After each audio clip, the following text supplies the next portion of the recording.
Ketan case ಈಗ ನಮ್ಮ ಭಾರತ ದೇಶದಲ್ಲಿ ತುಂಬಾನೇ ಸದ್ದು ಮಾಡ್ತಿರೋ ಒಂದು ಕೇಸ್ ಆಗಿದೆ. ಇಲ್ಲಿ ಸಿಯಾ ಗೋಯಲ್ ಎಂಬ ಒಂದು ಹೆಣ್ಣು 21 ವರ್ಷದ ಒಂದು ಹುಡುಗಿ ಈ ರೀತಿಯೆಲ್ಲ ಚಿಂತನೆ ಮಾಡ್ಬೋದಾದ ತುಂಬಾ ಡಿಸ್ಕಷನ್ ಆಗ್ತಾ ಇದೆ. ಎಲ್ಲರೂ ಯೋಚನೆ ಮಾಡಿರೋದು, ಈಗ ಎಲ್ಲರೂ ಹೇಳ್ತಿರೋದು ಚೇತನಿಗೋಸ್ಕರ, ಅಂದ್ರೆ ಅವಳ ಪ್ರಿಯತಮ ಚೇತನಿಗೋಸ್ಕರ ಕೇತನ್ನ ಆ ಲೋಹಗಡ ಬೆಟ್ಟದ ಮೇಲಿಂದ ತಳ್ಳಿದ್ಲು ಅಂತ. ಆದ್ರೆ ಈ ಸಿಯಾ ಇದ್ದಾಳಲ್ಲ, ಅವಳು ಈ ಚೇತನಿಗೂ ಕೂಡ ಮೋಸ ಮಾಡಕ್ಕೆ ಹೊರಟಿದ್ಲು. ಏನಪ್ಪಾ ಅಂದ್ರೆ, ಇವಳಿಗೂ ಚೇತನಿಗೂ ಸಂಬಂಧದಲ್ಲಿರುವಾಗ, ರಿಲೇಶನ್ಶಿಪ್ ಅಲ್ಲಿ ಇರುವಾಗ ಇವರಲ್ಲಿ ಅಂತಸ್ತಿನಲ್ಲಿ ತುಂಬಾ ವ್ಯತ್ಯಾಸ ಇರುತ್ತೆ. ಸಿಯಾ ವ್ಯಾಪಾರಿಯ ಮಗಳು, ಅವಳ ಅಪ್ಪ ಹೊರದೇಶದಿಂದ ಡ್ರೈ ಫ್ರೂಟ್ಸ್ ತಂದು ಅದನ್ನು ಡಿಸ್ಟ್ರಿಬ್ಯೂಟ್ ಎಲ್ಲ ಮಾಡ್ತಿದ್ರು, ಅಂದ್ರೆ ಹೋಲ್ಸೇಲ್ ವ್ಯಾಪಾರಿ.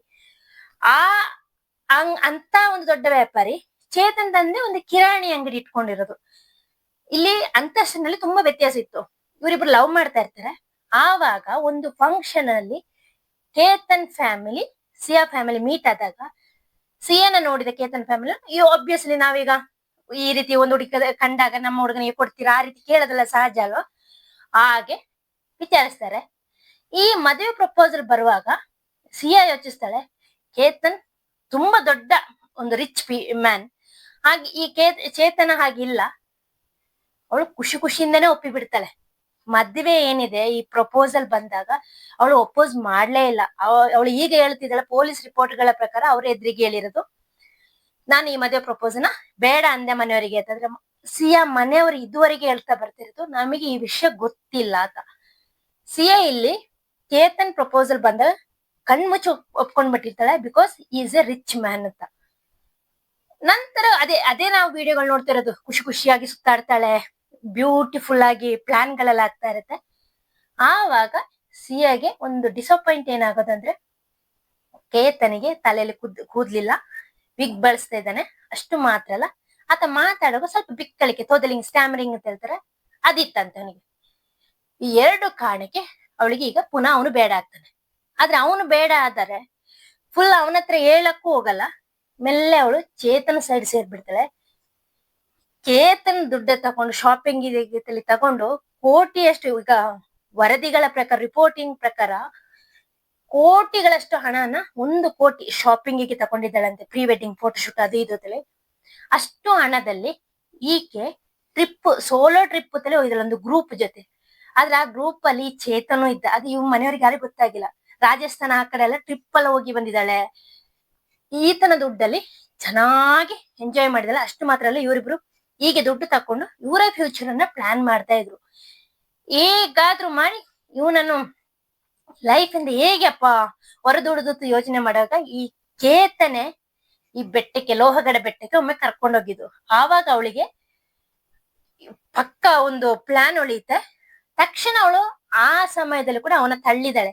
ಅದೃಷ್ಟವಶಾತ್ ಆವಾಗ ಅವನು ಗಿಡ ಮರ ಎಲ್ಲ ಇಟ್ಕೊಂಡು ಮೇಲೆತ್ತಿ ಬಂದ್ಬಿಟ್ಟು ಏನಂತ ಕೇಳುವಾಗ ಇವಳು ಅಲ್ಲಿ ಹಾವಿ ಇತ್ತು, ಹಾಗಾಗಿ ನಂಗೆ ಭಯ ಆಯ್ತು ಅಂತ ಹೇಳ್ತಾಳೆ. ತಬ್ಬಿ ಹಿಡ್ದು ಅಯ್ಯೋ ಫುಲ್ ನಟನೆ ಮಾಡಿ ಬಿಡ್ತಾಳೆ. ಅವನು ನಂಬಿ ಬಿಡ್ತಾನೆ.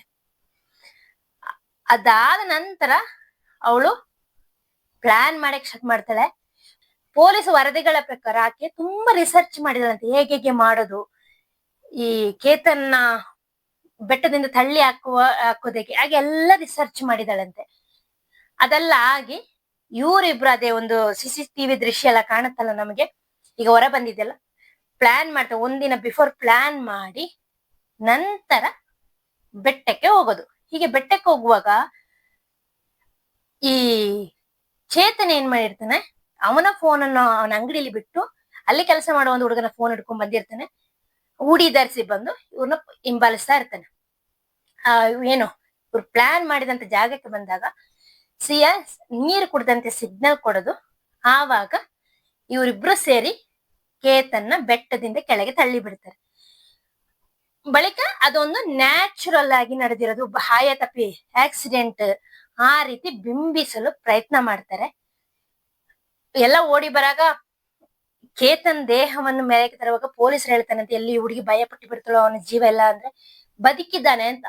ಯಾವಾಗ ಅವನು ಬದುಕಿದ್ದಾನೆ ಅಂತ ಹೇಳ್ತಾರೋ ಇವಳು ಫುಲ್ ನರ್ವಸ್ ಆಗಿ ಜಾಸ್ತಿ ಅಳಕ್ಕೆ ಶುರು ಮಾಡ್ತಾಳೆ. ಆದ್ರೆ ಇಲ್ಲಿ ಇವಳು ಅವಳು ನಿಜವಾಗ್ಲೂ ಅವ್ನು ಬದುಕಿದ್ದಾನೆ ಅಂತ ಯೋಚನೆ ಮಾಡಿದ್ರು. ಅಲ್ಲಿಂದ ಒಂದು 4-5 ದಿನ ಯಾರಿಗೂ ಸಂಶಯ ಬರ್ಲಿಲ್ಲ. ಎಲ್ಲವೂ ಏನೋ ಈಕೆ ಪಾಪ ಬೈ ಆಕ್ಸಿಡೆಂಟ್ ಆಗೋಯ್ತು.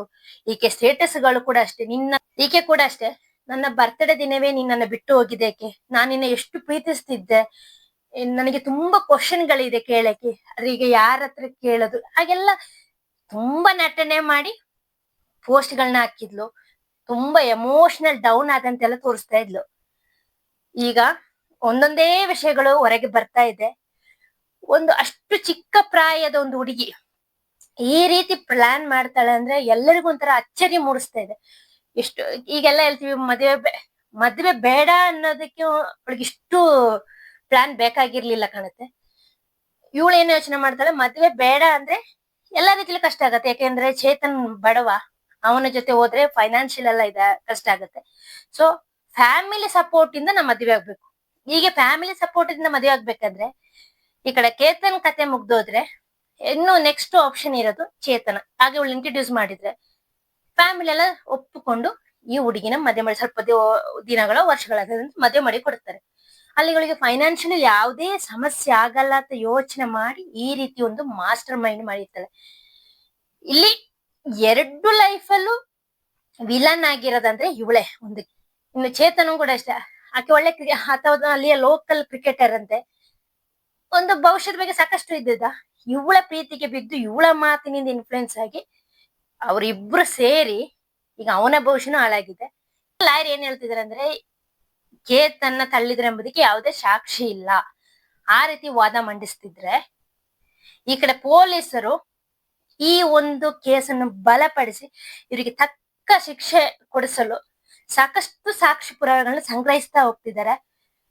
ಕಾರಣಕ್ಕೆ ಸಾಕ್ಷಿಗಳನ್ನ ಸಂಗ್ರಹಿಸ್ತಿದ್ದಾರೆ. ಅವರಿಬ್ಬರನ್ನ ಘಟನೆ ನಡೆದ ಸ್ಥಳಕ್ಕೆ ಕರ್ಕೊಂಡು ಹೋಗಿ ಆ ಘಟನೆಯನ್ನು ಮತ್ತೊಮ್ಮೆ ರೀಕ್ರಿಯೇಟ್ ಎಲ್ಲ ಮಾಡಿದ್ದಾರೆ. ಯಾವುದೇ ಕಾರಣಕ್ಕೂ ಇವರಿಬ್ರು ಈ ಕೇಸಿನಿಂದ ತಪ್ಪಿಸಿಕೊಳ್ಳಲೇಬಾರದು ಅಂತ ಎಲ್ಲರೂ ಬಯಸ್ತಿರ್ತಾರೆ. ಅದರಂತೆ ಪೊಲೀಸರು ಕೂಡ ಅವ್ರು ಸಾಕಷ್ಟು ಶ್ರಮ ವಹಿಸಿ ಈ ಪ್ರತಿಯೊಂದು ಸಾಕ್ಷಿ, ಅವರ ಫೋನ್ ನಂಬರ್ ಟ್ರೇಸ್ ಮಾಡೋದ್ರಿಂದ ಹಿಡಿದು ಎಲ್ಲಾ ದಾಖಲೆಗಳನ್ನು ಕಲೆ ಹಾಕ್ತಾ ಇದ್ದಾರೆ. ಇನ್ನು ಸರ್ಕಾರ ಕೂಡ ಅಷ್ಟೇ ಈ ಕೇಸನ್ನು ಸೀರಿಯಸ್ ಆಗಿ ತಗೊಳ್ಬೇಕು ಅಂತ ಹೇಳಿದೆ.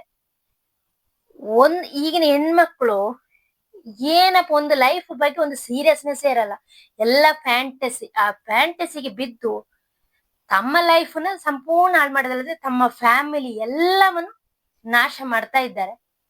ಮದುವೆ ಬೇಡ ಅಂದಿದ್ರೆ ಆ ಒಂದು ಗಳಿಗೆ ಎಲ್ಲರೂ ಡಿಸಪಾಯಿಂಟ್ ಆಗ್ತಿದ್ರು. ನೆಕ್ಸ್ಟ್ ನಿಮಗೆ ಬೇಕಾದ ಆಪ್ಷನ್ ಆಯ್ಕೊಳ್ಬಹುದು.